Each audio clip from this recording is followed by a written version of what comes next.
جس نے عملی طور پر پاکستان کو دو ٹکڑے کیا بھارت، اس کے ساتھ تو ہم مذاکرات کرتے ہیں۔ اگر ہمارے نوجوان ظلم کی جبر کی وجہ سے چند نوجوان بیزار ہیں، ناراض ہیں یا بغاوت پر آئے ہیں، تو ان سے کیوں بات چیت نہیں کی جا سکتی؟ ان سے کیوں نہیں بیٹھا جا سکتا؟ انہوں نے تو پاکستان اب تک توڑا تو نہیں ہے، باتیں ہی کر رہے ہیں۔ تو جس ملک نے پاکستان توڑا ہے اس سے ہم بات کر سکتے ہیں، اور جو صرف باتیں ہی کر رہے ہیں اس سے ہم کیوں نہیں؟ ہمارے ملک کے شہری ہیں۔ پھر ہمارے خلاف آپریشن کی وجہ سے قدوس بیزنجو کو 17 امتیاز بھی ملا ہے۔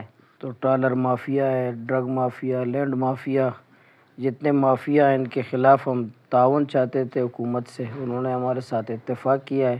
قدوس نے جو ہمیں مارا، ہمیں قید و بند کیا، اور قوم پرست ہمارے BNP مینگل قدوس کے ساتھ مل کر جو ہمارے خلاف انہوں نے آپریشن کیا، اس کے بعد کچھ مسائل ہمارے چیک پوسٹیں ہیں، ٹرالر ہے، ڈرگ ہے، اس میں اضافہ ہوا ہے۔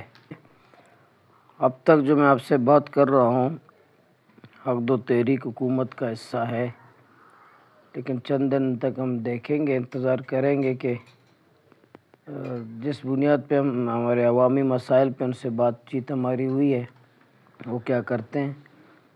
تو بہرحال حکومت ہماری پاؤں کی زنجیر نہیں ہوگی اس مفاد پہ یا عوامی ایشوز پہ۔ اب تک ہم نے ووٹ بھی دیا ہے ان کو، اب تک تو ہم ساتھ ہیں۔ ظاہر ہمارے ایک تو بلوچستان کے مسائل ہیں، اور ہم نے یہی بات کی ہے کہ بلوچستان کے جو بنیادی ایشوز ہیں، سیاسی مسائل ہیں، معاشی مسائل ہیں، اور دوسرا جو ہم نے عوام سے وعدے لے کر کے، خصوصاً میں خود وہاں سے ساحل سے ماہی گیروں کے ووٹ لے کر کے بھی آیا ہوں۔ ساحل بلوچستان 750 کلومیٹر ساحل ہے۔ تو ٹرالر مافیا ہے، ڈرگ مافیا، لینڈ مافیا، جتنے مافیا ہیں ان کے خلاف ہم تعاون چاہتے تھے حکومت سے، انہوں نے ہمارے ساتھ اتفاق کیا ہے۔ تو جب اتفاق کیا ہے تو ہم ان کا ساتھ بھی دیا ہے۔ تو جب کابینہ بنے گی چند دنوں میں، اس کے بعد دیکھیں گے کہ حکومت کی نیت کیا ہے۔ اگر وہ کام کرنے کا موڈ ہے اور ہمارے مسائل حل کرتے ہیں تو ہم ساتھ دیں گے، نہیں کرتے ہیں تو ہم آزاد ہیں۔ ادھر کے باڑھ کا تو ہمیں پتہ نہیں ہے، مجھے بھی خود پتہ نہیں ہے، وہاں کا میں نمائندہ ہوں۔ ہمارے کچھ جس قوم پرست کو میں نے وہاں شکست دی ہے، اور وہ زیادہ کیونکہ وہ اندر کا آدمی ہے، اس کو پتہ ہے، شاید ان کی موجودگی میں باڑھ کا فیصلہ ہوا ہوگا۔ کم سے کم میری موجودگی میں کوئی ایسا باڑھ کا فیصلہ بھی نہیں ہوا، اور نہ انشاءاللہ کرنے دیں گے۔ اور یہ جو بنیادی ہمارے مسائل ہیں، یہ بھی غلط ہے کہ اس میں زیادہ سیکورٹی اور فلانی جو چیزیں ہمارے جدوجہد میں کمی آئی ہے، تو اب تک کمی ہے۔ برحال ٹرالر میں اضافہ ہوا ہے، یہ نگران حکومت کے قدوس کے دور سے، اور قدوس نے جو ہمیں مارا، ہمیں قید و بند کیا، اور قوم پرست ہمارے BNP مینگل قدوس کے ساتھ مل کر جو ہمارے خلاف انہوں نے آپریشن کیا، اس کے بعد کچھ مسائل ہمارے چیک پوسٹیں ہیں، ٹرالر ہے، ڈرگ ہے، اس میں اضافہ ہوا ہے۔ اور ہمارے پھر آپ دیکھیں گے ماشاءاللہ، پھر ہمارے خلاف آپریشن کی وجہ سے قدوس بیزنجو کو 17 امتیاز بھی ملا ہے، ماشاءاللہ اس کی قابلیت پہ، وہ نشہ کرنے کے اس میں ایوارڈ، اس کو 17 امتیاز بھی ملا ہے۔ تو یہ غلط ہے کہ وہاں ہمارے موجود، کیونکہ مجھے تو ابھی 1 مہینہ یا 1.5 مہینہ میں ہوا ہے نا، 40 سال اقتدار ہوا کس کا تھا؟ تو مجھے آپ 1.5 مہینے کے لیے ذمہ دار کہتے ہیں کہ بھئی یہ فلاں اضافہ ہوا ہے تو مولانا ذمہ دار ہے، فلاں اضافہ ہوا مولانا ذمہ دار ہے، تو 40 سالہ ہوا ذمہ دار نہیں ہے؟ بالکل صحیح کہا آپ نے۔ تو اس دن بھی ایک میٹنگ تھی، ہائی کمان کے تمام لوگ وہاں موجود تھے، کور کمانڈر بھی تھا، وزیر اعلیٰ بھی تھا وہاں۔ ہم نے اپنی موقف بیان کی کہ بلوچستان میں جو طاقت کا استعمال ہے، طاقت کی زبان پہ بات کرنا، حقوق کی جدوجہد کو کچلنا، ہمارے وسائل کو نظر انداز کرنا، ہمیں بے عزت کرنا، اور بے روزگاری پیدا کرنا، نوجوانوں کو، اگر بھارت کو ہم دشمن سمجھتے ہیں کہ بھارت ہمارا دشمن ہے اور بھارت بلوچستان میں دہشت گردی میں ملوث ہے، تو ایک نوجوان کو بھارت کچھ پیسہ ہی دیتا ہوگا نا کہ آپ یہ واقعہ کریں۔ لیکن اگر ہمارے ادارے، ہمارے لوگ نوجوانوں کو بے روزگار کرے اور بھارت روزگار دے تو لوگ کس طرف جائیں گے؟ تو روزگار دینا کس کی ذمہ داری ہے؟ روزگار دینا ریاست کی ذمہ داری ہے۔ ہم دیکھ رہے ہیں روز ہمارے ساحل کو ٹالر کے حوالے کر کے ماہی کو بے عزت کر رہے ہیں، بارڈر کو پابند کر کے نوجوانوں کو بے روزگار کر رہے ہیں، زراعت کو تباہ کر کے کسانوں کو بے روزگار کریں گے، تو اس سے ظاہر ہے دشمن کا فائدہ ہے۔ تو ہم نے ان کو یہی بتایا کہ یہ جو ایک رد عمل ہے، اس کو بجائے کہ ہم اپنی دیواریں بڑی کرنے کے، اپنی آنکھیں بند کرنے کے، یا صرف قانون کا ریٹ اور فوج کا استعمال کرنے سے مسائل حل نہیں ہوں گے۔ ہم بھارت سے جو پاکستان کو جس نے دو لخت کیا، جس نے عملی طور پر پاکستان کو دو ٹکڑے کیا بھارت، اس کے ساتھ تو ہم مذاکرات کرتے ہیں۔ اگر ہمارے نوجوان ظلم کی جبر کی وجہ سے چند نوجوان بیزار ہیں، ناراض ہیں یا بغاوت پر آئے ہیں، تو ان سے کیوں بات چیت نہیں کی جا سکتی، ان سے کیوں نہیں بیٹھا جا سکتا؟ انہوں نے تو پاکستان اب تک توڑا تو نہیں ہے، باتیں ہی کر رہے ہیں۔ تو جس ملک نے پاکستان توڑا ہے اس سے ہم بات کر سکتے ہیں، اور جو صرف باتیں ہی کر رہے ہیں اس سے ہم کیوں نہیں؟ ہمارے ملک کے شہری ہیں۔ تو میرے خیال میں یہ جو واقعات ہیں، ان واقعات سے بیٹھ کے سنجیدگی کے ساتھ حکومت کو سر دماغی کے ساتھ بیٹھ کر کے حل کرنا چاہیے، ان اسباب، ان وجوہات کا پتہ کرنا چاہیے کہ نوجوان کیوں اس طرف جا رہے ہیں۔ نہیں، یہ اپنا وزیر خارجہ کس کو ہونا چاہیے، دونوں فیصلے بیچارے خود نہیں کرتے، کوئی اور کرتا ہے۔ وزیر داخلہ کس کو ہونا چاہیے، بیچارے دونوں کرنا، یہ کسی اور کا ابھی منتخب کر رہے ہیں۔ جب کوئی پارٹی اور اتحادی اپنا وزیر داخلہ اپنا نہیں لا، وزیر خزانہ، ابھی جو ہے وزیر خزانہ اور وزیر داخلہ، یہ دونوں کسی پارٹی کے نہیں ہیں، یہ دونوں بیچاروں کے نہیں ہیں۔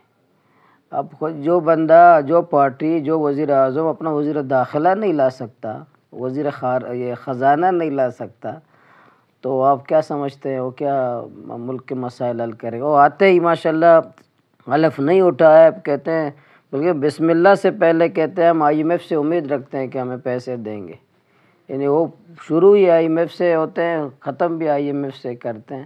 ان کے پاس کوئی معاشی، آج تک جو بدحالی ہے پاکستان میں، یہ کن کی حکومتیں رہی ہیں؟ اگر ہم جب سے پاکستان بنا ہے تو ہم 3 دور ہیں، ایک جرنیلوں کا ہے، ایک PP کا، ایک نون کا ہے، یہ تینوں ہی رہے ہیں، چوتھا یہ چند سال یا 3 سال عمران خان رہا ہے، تو اکثر تو انہیں تینوں کا راج پاکستان جن مشکلات کا شکار ہے، تینوں ٹولے ذمہ دار ہیں، تو یہ کیسے پھر ملک کو سیدھا کریں گے؟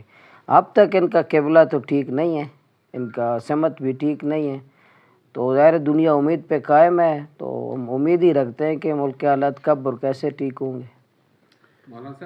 دیکھیں وہ یہ بات تو کرتے ہیں کہ آپ معافی کا اعلان کرتے ہیں، تو میرے خیال میں معافی تو ان کو مانگنی چاہیے۔ پاکستان میں جو تعلیم تباہ ہے، جنہوں نے پاکستان کا یا بلوچستان نظام تعلیم تباہ کیا ہے، اپنے بچے یورپ اور تائی لینڈ اور لندن میں پڑھتے ہیں، ان کو معافی مانگنی چاہیے۔ جنہوں نے ریکوڈیک اور سیندیک اور سویگیس اور ساحل کا سودا کیا ہے، گوادر کا سودا کیا، ان کو معافی مانگنی چاہیے۔ جنہوں نے یہاں کے ہمارے نوجوانوں کو غلط راستے کی طرف دھکیلا ہے، رد عمل کی طرف دھکیلا ہے، ان کو معافی مانگنی چاہیے۔ تو یہ خود معافی مانگے اور اپنے رویے درست کرے، لہجے درست کرے۔ یہ میں نے وزیر اعلیٰ ایک دن بات میں ملاقات میں کہا کہ آپ وزیر اعلیٰ ہیں، اپنے لہجے درست رکھیں۔ ایک جملے میں تو آپ کہتے ہیں میں معافی دیتا ہوں، دوسرے لہجے میں آپ اپنی طاقت کا بھی بتاتے ہیں کہ میں اپنا طاقت کے ذریعے، تو آپ طاقت کے ذریعے اسکول کھلوا نہیں دیتے، مطلب آپ طاقت سے اسکول نہیں کھول سکتے، مار سکتے ہیں۔ آپ طاقت سے ڈاکٹر نہیں لا سکتے، مار سکتے ہیں۔ آپ طاقت سے روزگار نہیں دے سکتے، مار سکتے ہیں۔ آپ اپنے طاقت کا استعمال بنیادی حقوق کے لیے کیوں نہیں کرتے؟ تو اس لیے یہ جو جملے ہیں، کب سے ہم نے 70 سال سے سن رہا ہے کہ فلاں کو معافی، فلاں کو معافی، فلاں کو معافی دے اعلان کرتا ہوں فلاں۔ میرے خیال میں یہ کوئی مجرم نہیں ہے، یہ نوجوان جو رد عمل کی طرف گئے ہیں، ان کی تاریخ ہے، پڑھے لکھے لوگ ہیں، یونیورسٹی سے فارغ ہیں، پنجاب کے تعلیمی اداروں سے فارغ ہے، کوئی ان پڑھ نہیں ہے۔ یہ سرفراز اور قدوس سب سے زیادہ لانگو، سب سے زیادہ پڑھے لکھے لوگ ہیں، سب سے زیادہ تعلیم یافتہ لوگ ہیں، تو یہ کوئی ان پڑھ لوگ نہیں ہیں۔ یہ کس وجہ سے گئے، کیوں گئے، تو ان کے ساتھ بیٹھیں اور مذاکرات کریں اور لہجے درست کریں۔ یہ دھمکی یہ دھمکی دینا، طاقت کا استعمال کی دھمکی، قانون کا ریٹ، فلاں فلاں کی باتیں جو کرتے ہیں، میرے خیال میں یہ بات اگر حکومت سنجیدہ ہے مذاکرات میں تو یہ واقعی کرنی چاہیے، ان کے ساتھ بیٹھنا چاہیے۔ یہ ہمارے بھائی ہیں، ناراض ہیں، ہمارے جگر گوشہ ہیں، ہمارے لخت جگر ہیں، وہ ہمارے خون کا حصہ ہیں، ہمارے سرزمین کے بچے ہیں، ان کے ساتھ بیٹھنا چاہیے۔ اگر حکومت سنجیدہ ہو تو بلوچستان کے حالات ٹھیک ہو سکتے ہیں۔ ان کی تو وجہ سے، ان کی منافقت کی پالیسیوں کی وجہ سے تو یہ قوم کے ساتھ، کیونکہ ہمارے ملک میں دو چیزیں زیادہ مارکیٹنگ ہوتی، بکتے ہیں، ایک مذہب، ایک قوم۔ ان دونوں کے خریدار سوداگر زیادہ ہیں۔ کوئی مذہب کا استعمال کر کے ووٹ لیتا ہے تو کوئی قوم کا نام استعمال کر کے ووٹ لیتا ہے، کوئی مذہب کو بیچتا ہے، کوئی قوم کو بیچتا ہے۔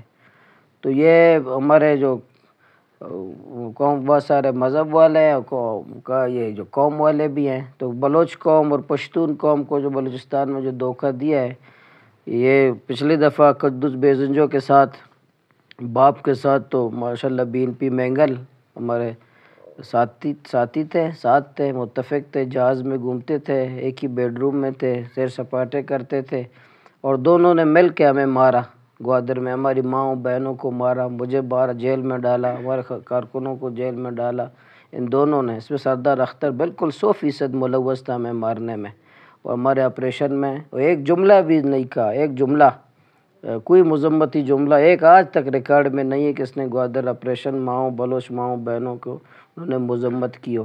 تو اسی منافقت کی وجہ سے جو 40 سال کا ٹھولا تھا گوادر عوام نے شکست دے دی۔ میں ایک غریب آدمی ہوں، میرے پاس وسائل نہیں تھے، ارب پتی تھے، اختر کا امیدوار ارب پتی ہے، دنیا جہاں کے دولت ان کے پاس ہے۔ تو الحمدللہ ہم غریب لوگ ہیں، ہمارے یہ گاڑی بھی ہے، وہ بھی جو چل رہا ہے وہ بھی میری نہیں ہے، یہ جو فیول ہے وہ بھی کسی اور کا ہے۔ تو ایک غریب کارکن نے اس کے ارب پتی کو ان کی منافقت کی وجہ سے، منافقت کی سیاست کی وجہ سے۔ دوسری بات یہ بھی ہے کہ آزاد الیکشن بھی نہیں ہوئے، یہ بھی درست ہے کہ پاکستان میں ہمارے صوبے میں یہ فارم 45 والے زیادہ ہے، یہ فارم 47 والے زیادہ ہے، فارم 45 والے بہت ہی کم ہیں۔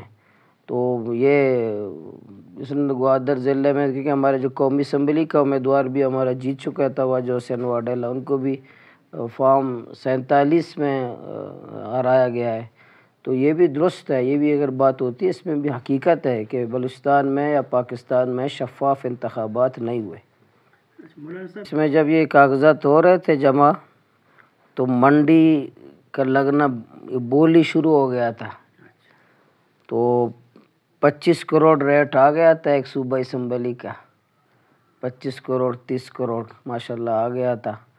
بہت سارے جو بلا مقابلہ اس کی وجہ سے بہت سارے پریشان بھی ہیں کہ بلا مقابلہ کیوں آ گئے، کیونکہ جتنے جو پہلے بکتے تھے ماشاءاللہ وہ سب اسی واس میں تھے کہ ہم ماشاءاللہ 25-30 کروڑ میں بک جائیں گے، اپنا خرچہ نکالیں گے۔ تو اس بلا مقابلہ آنے کی وجہ سے اس کے تمام بہت ساروں نے ذکر بھی کیا کہ یہ کیا کیا لوگوں نے۔ تو اس لیے ہم یہ بھی چاہ رہے تھے کہ یہ جو منڈی لگتی ہے ہم بدنام ہیں۔ اب آپ کو پتہ ہے ہمارا کابینہ کیوں نہیں بن رہا ہے؟ سندھ کا کابینہ بنا ہے، KP کا کابینہ بنا ہے، پنجاب کا کابینہ بنا ہے، بلوچستان کا کیوں نہیں بنا؟ اس کسی پہ اعتبار نہیں ہے، نہ زرداری کو نہ نواز شریف کو، کیونکہ بکیں گے۔ میں ان کو سامنے بھی کہا ہے کہ بھئی آپ لوگ بکتے ہیں، ان کو اعتماد نہیں ہے، کہ نہ PP کو اعتماد ہے نہ نون کو اعتماد ہے، اس پر اعتماد ہی نہیں ہے۔ تو میں نے ان کو یہ کہا کہ بھئی آپ غیرت کی وجہ سے کہیں کہ بھئی ایسی وزارت ہم نہیں لیں گے جو ہماری بلوچ پشتون لوگ شک کریں اسلام آباد، تو ایسی وزارت کو ہم نہ لیں۔ تو یہ اس لیے بلا مقابلہ ہوا، ہمارے یہ ذہن بھی تھا۔ پھر یہ پیپلز پارٹی کی قیادت ہمارے پاس آئی، جو شروع سے ہمارے بات چیت چل رہی تھی، ہمارے ظاہر مفاہمت تھی، تو ہم نے ان کی حمایت کی، لیکن بنیادی طور پر ہم اس منڈی کو جو خرید و فروخت کا تھا اس کو ختم کرنا بھی چاہ رہے تھے۔ الحمدللہ ہم نے ان سوداگروں کو ناکام بنایا۔ ویسے یہ جو بھٹو کا آیا ابھی کہ یہ عدالتی قتل تھا، سپریم کورٹ نے کہا، تو یہ ایک ذوالفقار علی بھٹو جیسا طاقتور فرد کو سپریم کورٹ کے ججوں نے کہا کہ یہ عدالتی قتل تھا، تو اس ملک میں بے گناہ کتنے عدالتوں کے ذریعے مارے گئے ہوں گے؟ اس ملک میں غریب کتنے اسی عدالتوں کے، جب سپریم کورٹ کا جج پریشر میں آ کر کے بھٹو کو پھانسی دے سکتا ہے تو کوئی سیشن جج نے، ملک کے سیشن ججوں نے کتنے غریبوں کو قتل کیا ہوگا، کتنے عام لوگوں کو قتل کیا ہوگا۔ تو یہ فون کے ذریعے پہلے جو فیصلے دیکھیں، یہ عدالتوں کا، یہ صرف ان کا قصور نہیں ہے جو دھمکی دیتے ہیں، ان کا قصور نہیں ہے جو لفافے بیچتے ہیں، ان کا قصور نہیں ہے جو گولی بیچتے ہیں۔ یہ جو جج پریشر برداشت کر کے پریشر پہ جو فیصلے دیتے ہیں، بے گناہ کو پھانسی دیتے ہیں، قتل کرتے ہیں، سب سے بڑے ذمہ دار یہ ہیں۔ یہ بلوچستان میں بھی ہر جگہ یہ 6 تو بیچارے شاید یہ بہت زیادہ تنگ کیے گئے تھے تو وہ ظاہر ہو گئے۔ تو سپریم کورٹ ہو، ہائی کورٹ ہو یا سیشن جج ہو، ہمارا میں اپنا ضمانت تھا نا ہائی کورٹ میں چیف جسٹس کے سامنے، ماشاءاللہ چیف جسٹس نے میرا ضمانت کی درخواست خود کہا کہ میں سنوں گا، اور بالکل سامنے کہا ہے، سب کے سامنے چیف جسٹس نے کہا نعیم اختر افغان نے کہ با اختیار لوگوں سے بات کریں۔ آپ چیف جسٹس کی کرسی پہ بیٹھے ہیں اور آپ اوپن کہتے ہیں با اختیار لوگوں سے بات کریں میرے ضمانت کے لیے۔ تو یہ قصور کس کا ہے؟ وہ با اختیار کا ہے، اسی کے جو کرسی میں بیٹھنے والا کہتا ہے کہ میں بڑا انصاف دوں گا، اس کا ہے۔ یہ جو آپ آگے نہیں دے سکتے کرسی چھوڑ دیں۔ تو اس لیے میں تو ان کو ذمہ دار نہیں ٹھہراتا کہ جو دھمکی دیتے ہیں یا پریشر میں فیصلہ کرتے ہیں، جو فیصلہ دینے والا اصل مجرم ہے، وہ جس نے فیصلہ دیتے ہیں، جو پریشر قبول کرتے ہیں، جو دباؤ میں آتے ہیں، تو وہ ذمہ دار ہیں۔ تو یہ آج کی تاریخ نہیں ہے، یہ تو ابھی جو گھر میں لفافے آئے ہیں، شاید ابھی جو لفافے میں شاید پاؤڈر ہے، پہلے لفافے میں پیسے ہوتے تھے اور لفافے میں کچھ اور ہوتا تھا یا کوئی فون کال ہوتا تھا۔ وہ پیسوں والا لفافہ تو خبر نہیں بنتا ہے، تو ظاہر ہے وہ لفافے میں گولی ہوتا ہے خبر بن جاتا ہے، یا پاؤڈر ہوتا ہے خبر بن جاتا ہے، لیکن ان سے گزارش ہے پیسوں والا لفافے بھی خبر آ جائے۔